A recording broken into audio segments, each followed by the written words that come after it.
you would think that people wouldn't want to share their secret sauce and, their tricks, but they actually really do, right? Because helping you or helping someone else in the community is making that community better, right? And together, if we can grow and become more successful, it's going to be better for me, it's going to be better for you, and it's going to be better for our neighbor, right? Because we're doing this together.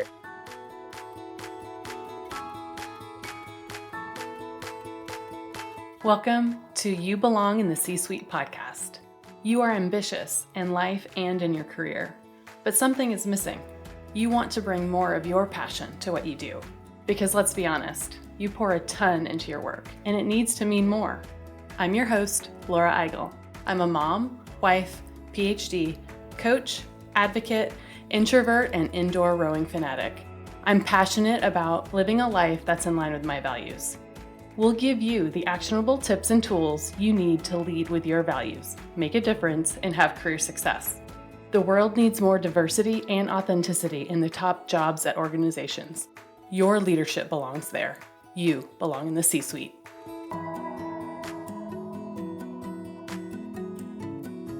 What gets you up in the morning? What drives your decisions? What do you stand for? No idea, not even sure where to start? I use my values to guide my life and career. It's the basis of how I've built boundaries for myself and stuck to them. Are you ready to dig into what matters to you? Go to thecatchgroup.com to download your free values worksheet. That's thecatchgroup.com to download your free values worksheet to get to your core values and take action on what matters most.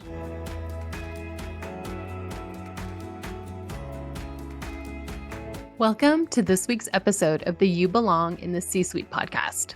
I'm excited for you to hear my discussion with Misha Homara.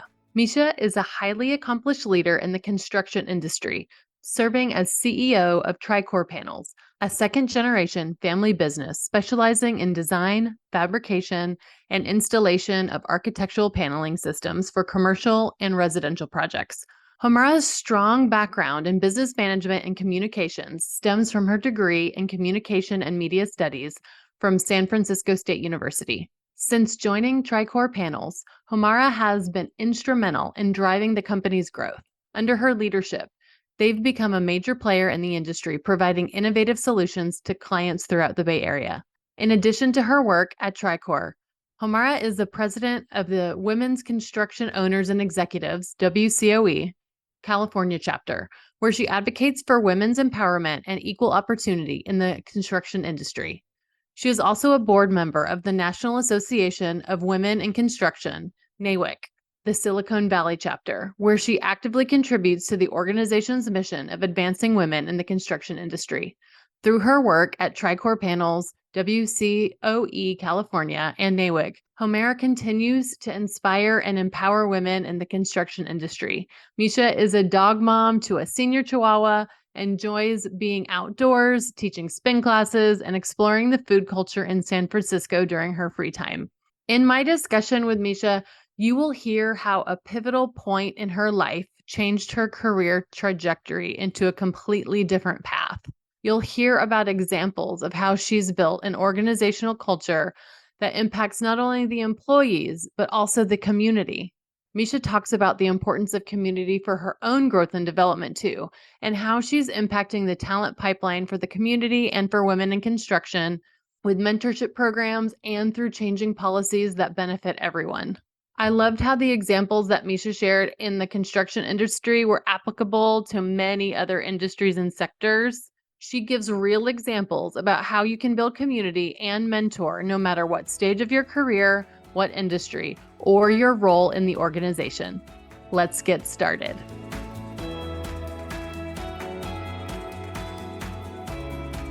Well, I want to welcome you to the You Belong in the C-Suite podcast. Thank you so much for joining us.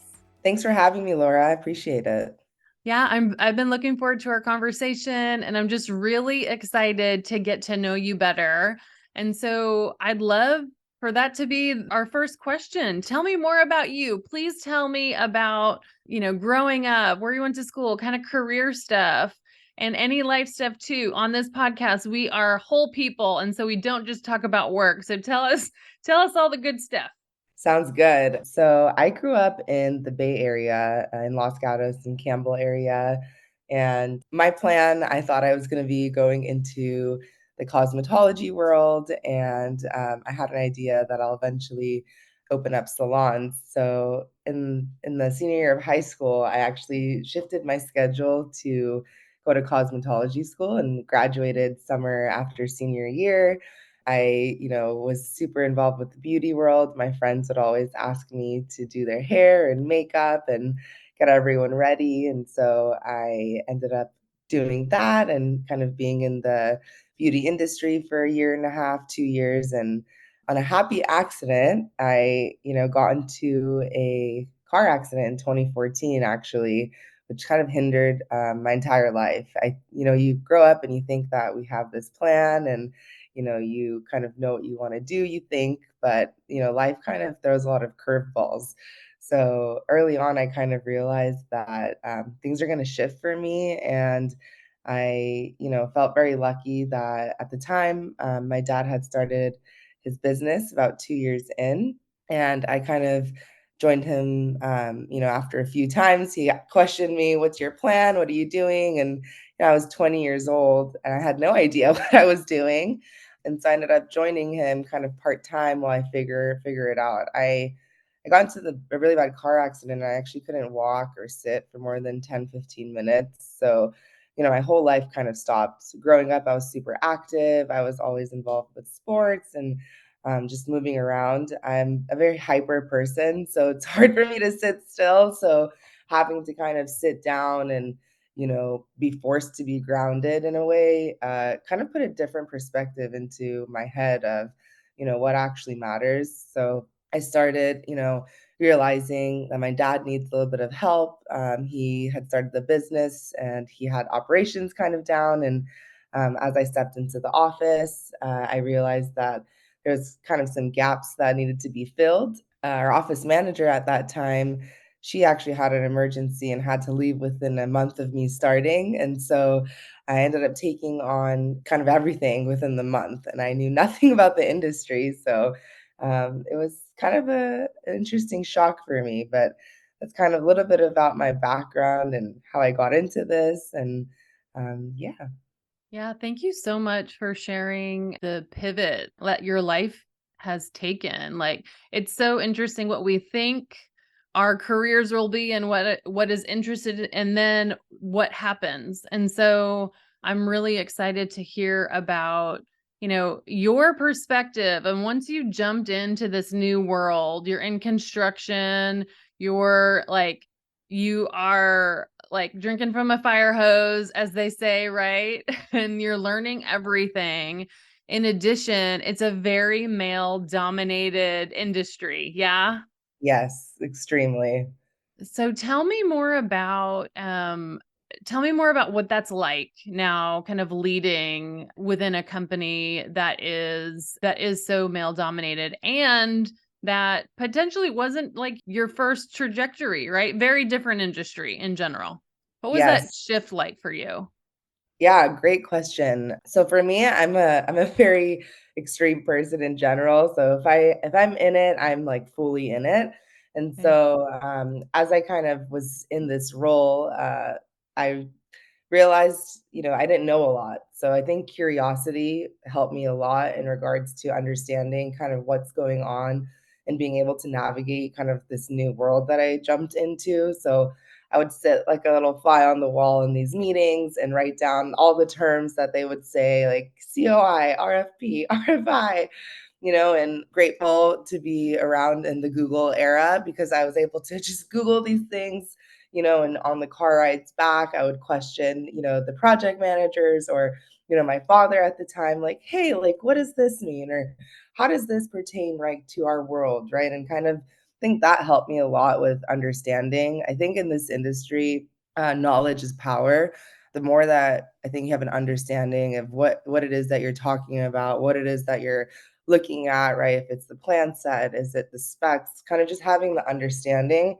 I think that has really helped me and the other women on our team and the industry in general, I think, because we know what we're doing, right? And coming into these rooms, having this kind of knowledge, I think shows a big deal to the men in the room. And I ended up going back to school. So my vision was, get my cosmetology license, work at the salon, go back to school, and eventually open a business. I've always kind of had this entrepreneurial kind of style. I'll share with you my first job ever in a bit. And so, that was kind of what I had thought. But as I stepped into the construction world, I ended up going back to school for communications and media studies. And I can't express how powerful that was for the industry. I think a lot of the issues that we have are due to communication, lack of communication, miscommunication, because in construction, there's so many moving parts and pieces. If one piece of this puzzle isn't, put in the right place or, shared with the team, it really hinders the trajectory of the project. So I think being in those communications courses, being a part of the speech and debate team, honestly helped me be able to have these kinds of conversations, and especially like the awkward and uncomfortable conversations. And I think that that has, shifted our culture in our company, because I honestly wasn't afraid to just speak up. And I think that that was a big game changer, and being able to have the conversation and educate our team, right? And talk about, why is this the way it is, and how can we, take actionable steps to, go forward and push past that, and how we can kind of collaborate to be better, right? Like as we're growing and as things are shifting, as times are changing, we need to create the opportunities for underrepresented communities, people, cultures in this industry. And I'm really grateful that I have a team that believes in it. I think that's another, big part of it is having that buy-in, from the team, because together we can make the change, right? But I think that buy-in and starting off with those uncomfortable conversations and education is, I think, really what was allowed me to kind of get to where I am now.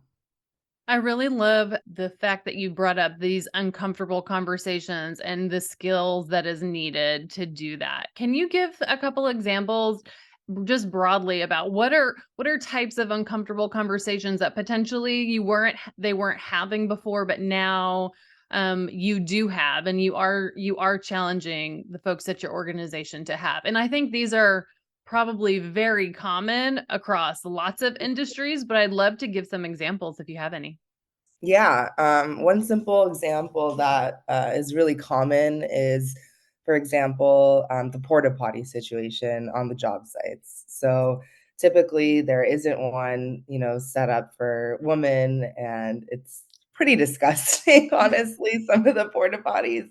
So one thing that we've kind of educated our team about is be that person, right? Like if you see something and if you notice something that's not right, just let the contractors know, right? We're a subcontractor, so we work with generals. So if we see something, we've, trained our team to, let the general contractor know, hey, like, this is what we saw, right? Or this is what we've noticed. Like, what can we do to, to like push past this? Or is there anything that we can do to support you guys, on getting what we need here?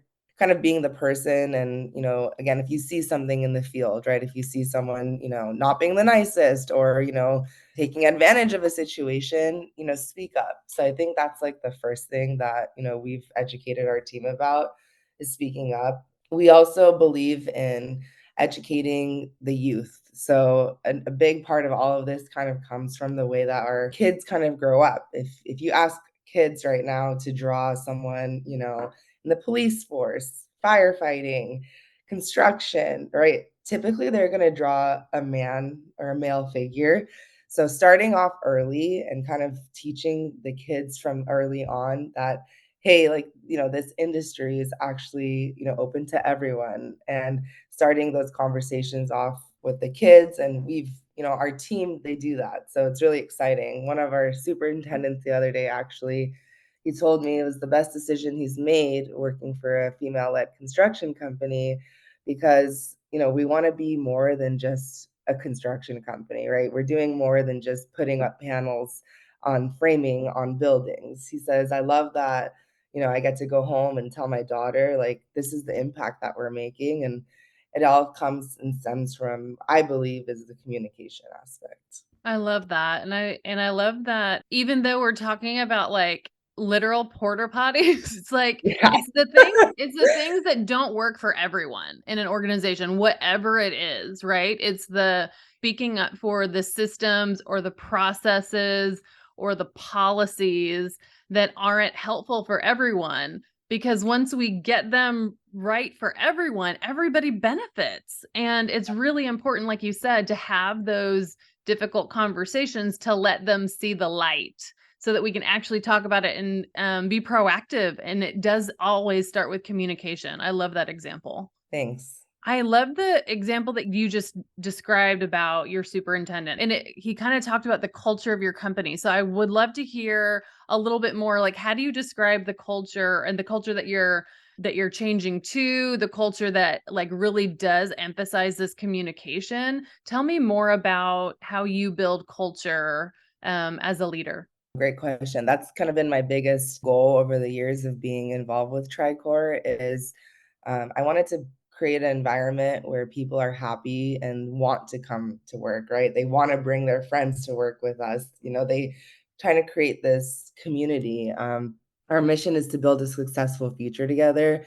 And what I mean by that is not only with our team, right, but with our clients, partners, vendors, our community, our future leaders. So we run our company on EOS. I don't know if you've heard of this, but it's an operating system, kind of like a blueprint for small businesses based off this book Traction, written by Gino Wickman. So that I think really allowed me to create opportunities for everyone in the company to, number one, understand where they fit in this accountability chart, and what part of what piece of the puzzle are they, and how are they collaborating to this bigger picture. And it allows everyone to come together weekly in their department to have a voice, to be able to, number one, share what's going on, all the good things, what's maybe not working, how can we collaborate and, come up with solutions, right? And it gives them an opportunity to be heard and have a voice. And I think that's created, it makes people feel good, right? When they know that they're a part of something. And that culture, if you ask people on our team, they always say it feels like we're just an extension of the family. So our business, my father and I, we worked together for many years. So it's a second generation family business. And I'm grateful to hear that people that work with us feel that they're a part of that, and I think that's been really big for us. And everyone also, the idea of being more than just the construction company. So that's also been really, important for us. We, want to be at 50% women in 3 years, right? And all of my team is, in with that, and they push for that, right? And how we do that is by, working with our future leaders. So we created like internship opportunities, right, and mentorship opportunities, and they're all in. So they come with me. We go to the different schools, right? We've actually hosted kids at our office, and our team, teaches them about programming and AutoCAD design, and then they get to actually hands-on build something. We have the biggest CNC machine in the Bay Area, so they get to see it kind of in action and then hands-on build. So creating that sense of community, I think, has built our culture, and also exposing our team to opportunities for them to learn, right? So I always think we're always grasshoppers. We're like young grasshoppers and maybe wiser grasshoppers, but we're always learning. And so giving the team the opportunity to take advantage of, courses, educational seminars, we bring in people, for, financial advising, right? Understanding how do we make personal budgets. So making sure that we take care of each other. And I think that's what's really built our culture. It's really the people. Yeah, I heard so many great examples in what you just described. It's creating an avenue for people to be heard. I really heard that from that example. And when you are able to do that, people feel valued, like they know that you're listening. Yeah. And then the tie back to the community and the way that you are not only, bringing that in externally, but also creating opportunities internally too, and with very specific metrics also. Like that's a big goal to be Yeah, 50% women in 3 years. That's a big deal, especially in your industry. So I love yes, the transparency of that as well, so that everybody can kind of rally around that and work towards it together. yes, it's incredible. So what has it been like for you to have those big goals, to lead? You said second generation now, entrepreneur. What's it like when you're out? How do you build community for yourself? How do you support your own growth and your own development as you're in this role now? I honestly didn't even know a couple of years ago that there are these organizations that I can learn from and I can benefit from and that can help me.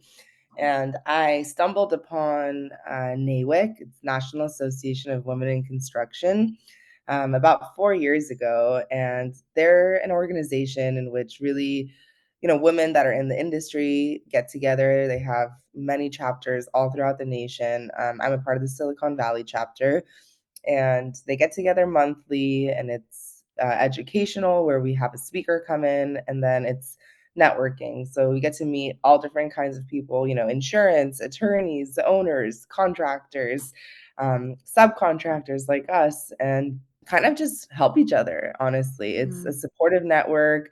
We kind of use each other as sounding boards, right? Anytime that I didn't know like how to approach something, I was able to tap into this, powerful group of women who really want to help. Like that's something I've noticed over and over again in these organizations is that people are good and people really want to help you succeed. And finding those right people, I'm so lucky and blessed that I've had a couple coaches that have come into my life through these kind of events that these organizations host.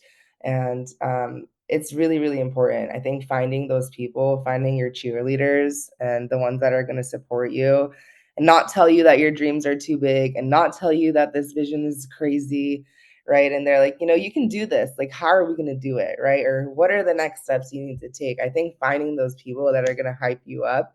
I think as leaders, like that's our role for our team constantly is to be the one that's kind of pushing forward, be the one that's kind of the energy. But sometimes as leaders, we need to refill our own tanks. And I think that's when these groups really come into play. And I mentioned NAWIC, but WCOE, Women Construction Owners and Executives, I stumbled upon them about 3 years ago. It's during COVID actually, and that group, I can't express words of how grateful I am. I actually was nominated and elected to be president this year of their California chapter, and we really pushed for policy change. So we actually go to DC every year to lobby for changing the industry. So last year we went in and talked about contractors have like a certain percentage that they have to meet with minority owned, women owned, veteran owned small businesses, but no one really audits that. So we kind of went to Capitol Hill and pushed for the SBA scorecard reformation and also a way to help small businesses kind of not end up being like a bank for contractors in a sense. So figuring out a way, how can we help these small businesses, grow and be able to fund these projects. And so it's been really awesome. And again, just the support that you have in there is phenomenal. So I encourage you, right, to go out, go to these events. I know it's uncomfortable sometimes, right? But I think you're gonna meet some really incredible and powerful people that can help you achieve, right, the goals that you have in mind. Yeah, I really like how you said, as leaders, it's up to us to develop our teams, but often it feels very lonely in these jobs, right? They're very big, like you're supposed to be the one in charge, you're supposed to know what you're doing, and to have these communities that you can rely on, especially other women. I love those kinds of communities because like you can ask the question that you might not have asked somebody else. You Exactly. do have those cheerleaders, right? And then look at you, you're in rooms now that you probably never realized that you would be in on Capitol Hill and doing this stuff in policy. So still stretching yourself and developing yourself too.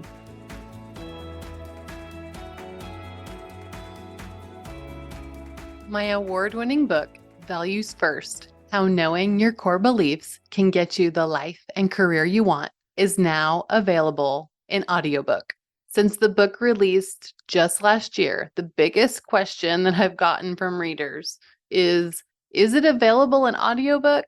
In this book, you'll get to hear my most pivotal career stories and some of the successes of my clients as you learn about the Values First framework and how you can take action on your life and career. The audiobook is narrated by me, so if you love this podcast, you'll love the audiobook.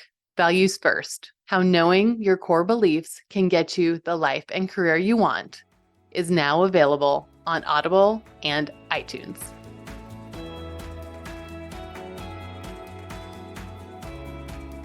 I feel like these communities are also of kind of abundance. Do you agree? Like this idea, like we're all helping each other succeed as opposed to competition. 100%.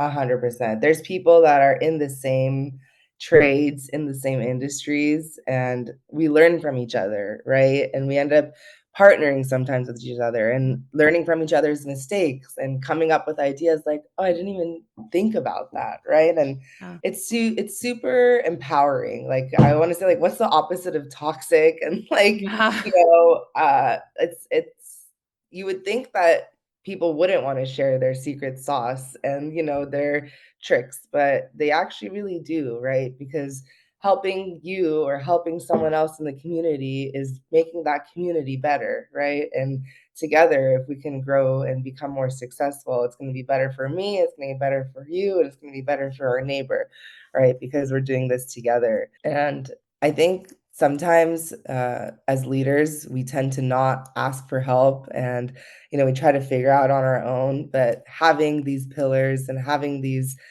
people who are there and you're pushed to meet them monthly, right? It kind of creates an opportunity for you to open up and be like, you know what?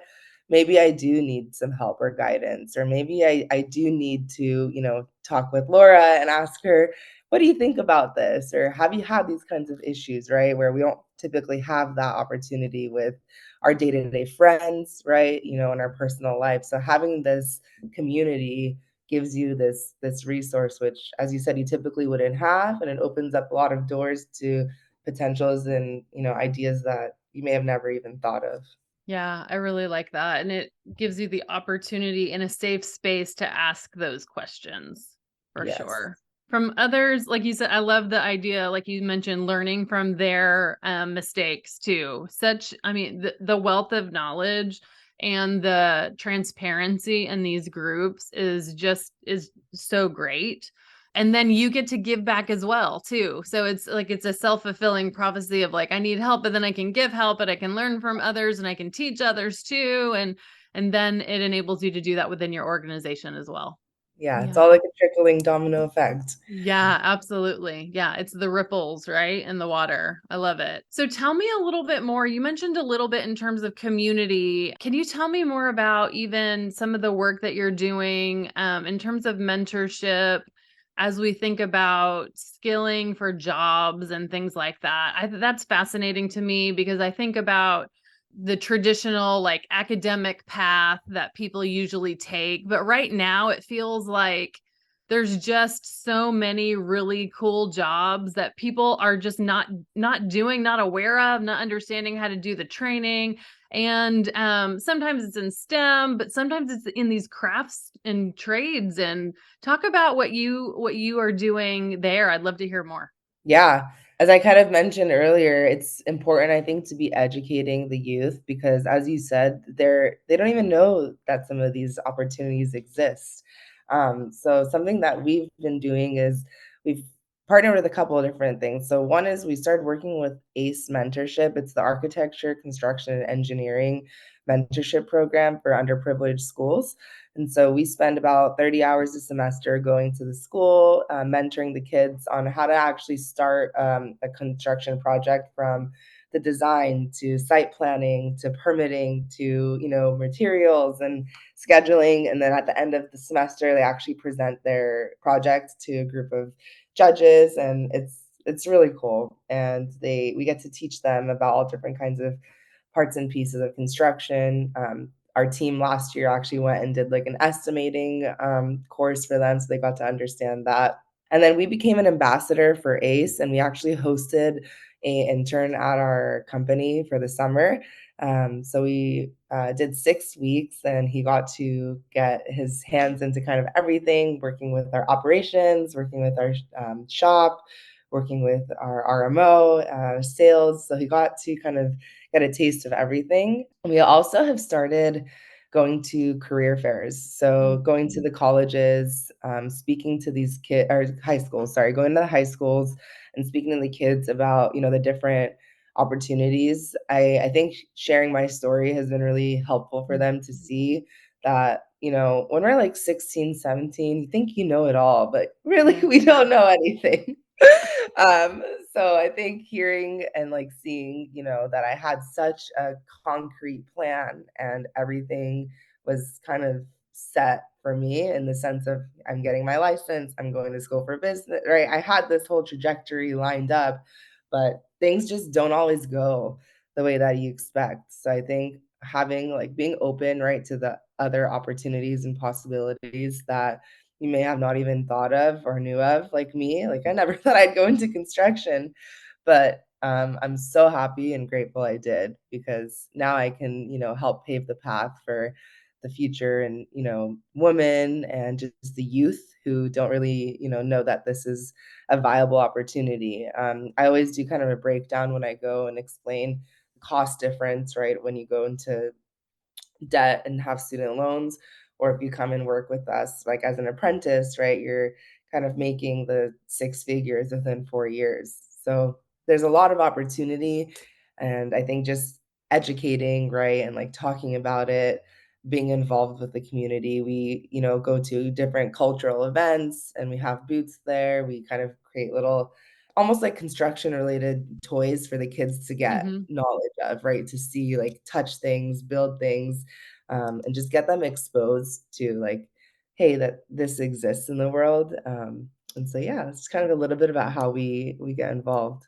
I love that the very intentional outreach that you're doing, and it will benefit the community. It'll also benefit your company by hoping to even bring in different talent and then diversify some of that talent to meet some of those goals. And I think it's a really great example of how a leader, a company, whether you're at a big company or a small company, the very tangible ways that you can utilize your culture to be connected to community, to also help employee engagement, because I bet all the people that go to your, those career fairs love that too, and they get fulfillment from it as well, knowing that they belong to a company that does those kinds of things, and then they're more engaged as well as employees. So I love this idea of how you're utilizing culture for not just internal, but also community building too. It's such an important example, and a very tangible example that I think, regardless of industry, there is an action that leaders can take. Leaders that are listening to this podcast can take on how do we do that? How do you link it back to community? How do you link it back to culture and employee engagement as well? Yeah, exactly. Yeah, they love it when we go to these events. They're especially when the kids get excited, then you can Yeah. see both of them, like the light bulbs are on. It's really awesome to see that. And they even asked me, when is the next one? Right. So Yeah. it's exciting for me that everyone is wanting to kind of push this forward. And you're right, it does give insight to your company too, because when they see this is how you are, they know that that's going to be replicated right internally. So I agree. I think if Yeah. everyone could, take one step and maybe just do one mentorship, right? Even if it's one per year, I think that's gonna make such an impact on the kids. Yeah, well, thank you so much for sharing your career story. I think the takeaways from that alone are just so so important in terms of like not having a written path to what your career is going to be. Your impact is not what you thought it was, but it's probably even greater than you could have even planned. You're still very early in your career. I love that there's just so much growth and community and like all the things that you're going to be doing. I cannot wait to see like all the other really great stuff that you're going to do. We're going to keep in touch. But what is the best way for us to like stay connected to you, to learn more about you and the company? We can put it all in show notes, but what's the best way to reach out? Yeah, we're really active on LinkedIn, both myself and the company. Right. So that would probably be the best way to reach out to me. Also my email, but I would say LinkedIn. Let's connect Yeah. on LinkedIn, and Good. yeah, we have all the social medias. If you want to follow us on Instagram, we post a lot. We're gonna have a TikTok soon, so keep in tune and stay tuned for that. I love it. We'll put all of that in our show notes, but I just want to thank you so much for sharing your career story and your leadership story and culture story and how you are really impacting not only your company, but also the community around you. So thank you so much for your time today, Misha. I appreciate that, Laura. I think people like you who, can see what I'm trying to do and want to help me show that. I really appreciate it because as you said, I am young and I am definitely not the typical, person that you would see in this position. So I think I just want to thank you for, allowing me to be here and be a part of this and share my story. And I hope that, everyone listening, no matter where you are in your life, right, that you can do this and figuring out, the who's. There's a book that I'm going to recommend, Who Not How. It really changed my like perspective and understanding that it's not necessarily like how do I get to that, place. It's more so of, who may be the right people or the right, support groups or the right event, right, to kind of be at to, get to where I need to be. So Who Not How, Dan Sullivan. Thank you so much.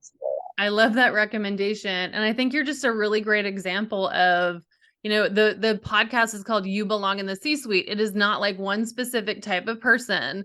And I love that you are in the role that you're in and you're making the impact that you're making because it is going to be that ripple that we talked about. But like your career is going to have, and your example is going to have such a ripple in the industry and beyond your industry because you do belong in that role and you are making a huge impact. And I just can't wait to see all the other amazing things that you're going to do. So we're going to keep in touch. And thank you just again for sharing your story here today. Thank you, Laura. I appreciate it.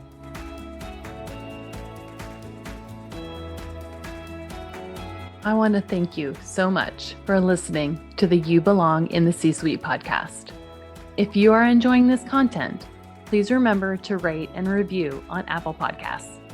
By leaving a review, you are helping others find this content. We will be featuring 5-star reviews on air in upcoming episodes. Editing and support for the podcast is done by S&E Podcast Management. To get more tips and tools to help you live a life guided by your values, go to thecatchgroup.com. Keep your boundaries and take care.